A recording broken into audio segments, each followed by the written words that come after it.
Ay mong biggest regret? Biggest regret na ko katong wala ko naminaw sa akong mama. Sa di yung gisulti? Ambot, di ko kasulti kay wala man ko naminaw. Savings no tax 20. Huy!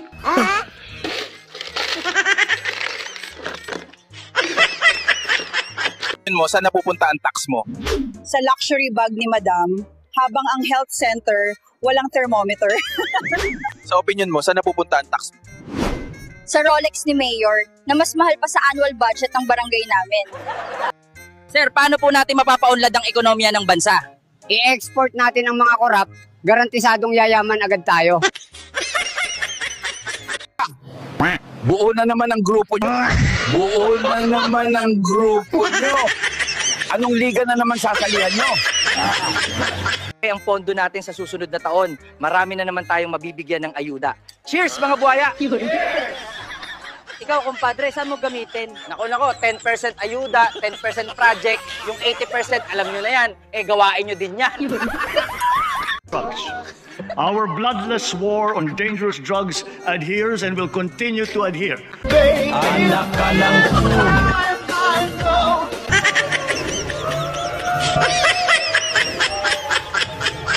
Ang gobyerno ngayon ay Romualdez at Araneta. Kapal yung mga mukha nun. Kaya pala, video yata wala hindi ko na makita. Yun yung nasaan siya? Nasaan ba siya? Maritis ka! Balulong, isisisi natin sa Dolomite ang baha sa Metro Manila. Importante, palagi kang busog. At puro sisi, bumaha sa Metro Manila, sinisi ang Dolomite. Yung mga sabungero nawawala, sinisi sa war on drugs. Imbis na maghanap ng solusyon sa problema pa, isisisi pa. Pati si Mimi. Kulat yan. Paghahanap ng mga nawawalang sabungero mula Taal Lake ay umabot na po ng Canada. Ay, sementeryo pala. Bakit napunta ang paghahanap sa sementeryo? Bernadette, ayan ang itinuro ng testigong si Julie Dondong Patidongan. Abangan na lang natin bukas, baka nasa space na sila.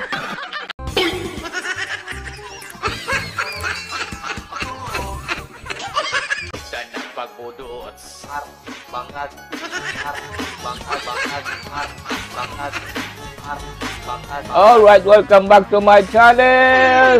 How is your life mga guys? Kumusta ang buhay dyan? And shoutout nga pala dyan kay BP Sara dyan sa The Hague. Yung rally po nila. Rally na Bring Him Home. Yan, shoutout sa inyo lahat dyan mga kabayan. And shoutout din sa nagpakulay dito si Ma'am Marites. Ma'am Marites, maraming salamat po sa inyong pakulay. And tingnan nyo lang ito mga guys. Tingnan nyo si Rimula. Totoo ba ito Rimula? Isisisi na naman dito po kay Tatay Digo na Dragua. Itong pagkamatay ni Tangko ko. Ba, dapat mag-hair follicle test na po kayo dyan. Nahiya naman kayo. Para kung mag-positive.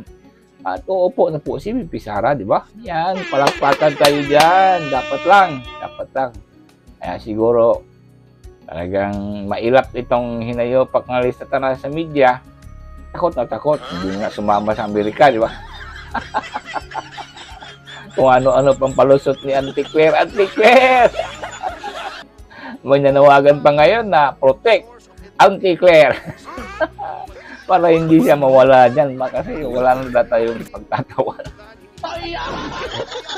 Diba? Dapat mag-hair follicle test na po, Auntie Claire. Yung amo mo, nakakahiya na po kayo. Alright. Patuloy tayo mga guys, no? Dito sa ating mga katwa. This is purely for entertainment only. At the same time, namimiss kasi natin si Tatay Digo. Yan, shout out dyan kay Tatay Digong. No? God bless you talaga. We just hope and pray na samahan po kayo palagi ng Panginoon dyan. And again, shout out sa mga taong lumahok dyan po kanina, doon sa rally ni BP Sara. Bring him home. Alright, patuloy tayo mga guys. Let's go. Huwag mong subukan. Masisira ang buhay mo.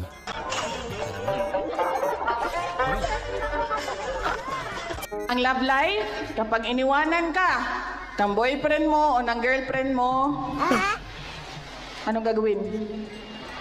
Iyak. Iyak na lang. Ubusin mo ang luha mo.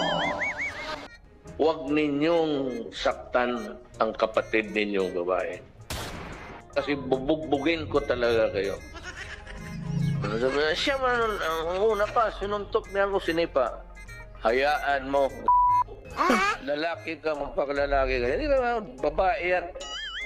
Inaglaki yan si Enda, suntok dito, sipa do. Nung lumagkit talaga sila, wala na silang magawa kasi totoo. Yun daw kasi dahil ko, wag na wag din yung saktan. One day, meron kayong mahanap na bagong boyfriend at girlfriend. Oh, ganito pala ginawa ko. Oh, meron kayong mahanap na bagong boyfriend at girlfriend. Siguro 6 months, 1 year. Iwanan ninyo. Yan.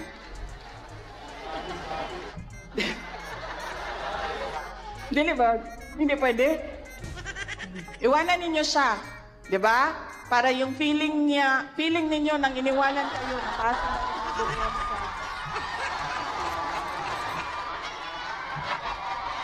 sa bago ninyo. Sa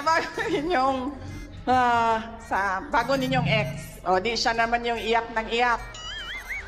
O, di, tapos na yung sama ng loob ninyo. Sabi ko nga, kung iniwanan kayo, pag nag-drugs kayo ngayon, bukas, iniwanan pa rin naman kayo. Hindi man kayo magkabalikan dahil sa drugs, diba? So, iiyak na lang ninyo. Isa lang ang babae ko. At lagi kong advice sa kanya, which is my advice. Advice din ng tatay ko sa akin. Basta mangampanya, ingon ani. Kauban ta. Kay kita, kauban. Kauban ko ninyo, mao na siya. Nya musulti day na siya. Nga kung ako mamayor, mawala ang baha sa Davao. Kaya ako na ang Ginoo. Onto.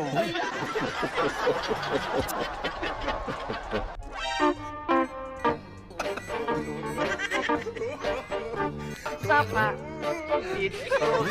Kung matatapos bilang Pangulo, magkakaroon na tayo ng subway dito sa Pilipinas. Yung subway, yung tren na dumadaan sa ilalim ng lupa. Nakikita po natin, dati nakikita lang natin sa sine yan. Meron na po tayo dito sa Pilipinas niya. Subway, ano yan, yung tren na dumadaan sa ilalim ng lupa. Alam mo, masasabi ko dyan sa nag-isip ng project na yan, bobo! Napaka-bobo niya, biro mo, hindi pa nga nalulutas yung problema sa baha eh. Paano pag umulan ng malakas? O ano mangyayari sa mga tren sa ilalim? Di lumubog. Akala siguro na, ibig sabihin ng sub sa subway submarine. Bobo!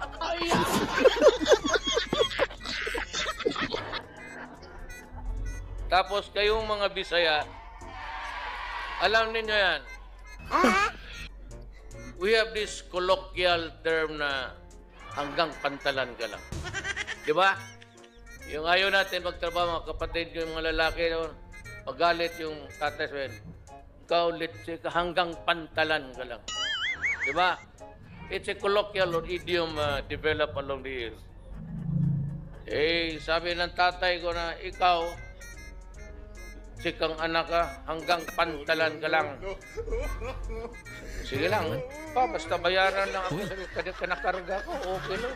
6 o'clock, ma'am. So you better be here by 6 o'clock, just like I told him. You better not be late. Not 5:59, not 6:15, but 6 o'clock sharp. Sungit na, pangit pa. Mas pangit ka naman, mahaba pa ang baba mo. Hey! Kasi mukha kang kalabaw. Sandali. Kalabaw ba ako? Parang. Gusto mo araruhin kita?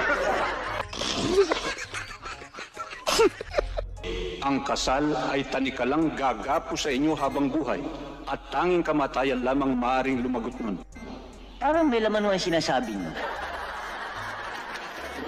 Pido laki mata. Tinatanggap mo ba na bukal sa loob mo na makaisang dibdib ang babaeng ito? Opo, Padre. Gida Romulo, tinatanggap mo ba na maluwag sa iyong kalooban na makaisang dibdib ang lalaking ito at ikay nangangako na kayo'y magsasama sa tuwa at lungkot, sa hirap at ginhawa habang buhay? Opo, Padre. Inuulit ko, tinatanggap mo bang makaisang dibdib ang lalaking ito na hindi ka matatakot, mahihiya o magsisisi man lang habang buhay? Opo talaga, Padre. Ikaw ang bahala. Earthworm has 5 hearts. 5 hearts. And that an octopus has 2 hearts.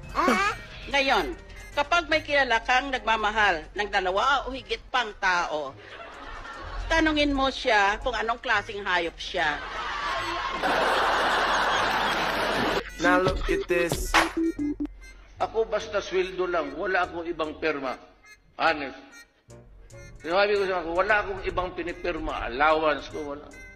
Sweldo lang. Galing doon sa land bank, pasok nila, tapos magdating doon sa nanay ni Sarah.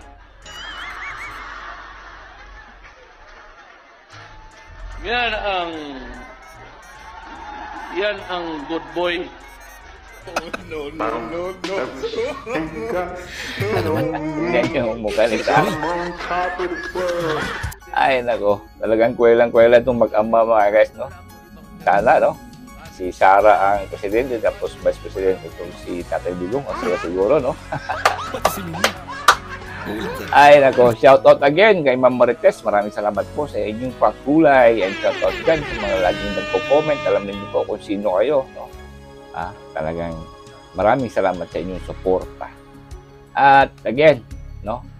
Ipapanawagan natin itong drug test ni Bangag, pamilyang Bangag. And shoutout din nga pala din sa mga kababayan natin dyan sa The Hague. Nag-rally po sila. Panalo kayo, palakpakan kayo sa inyo. Suporta ba kayo dyan, no? Ganda po ng kanilang rally doon sa The Hague. Bring Tatay Digong home. Alright, thank you for watching, and again, God bless you all. Dan ang pagbuduot. Bangag. Bangag.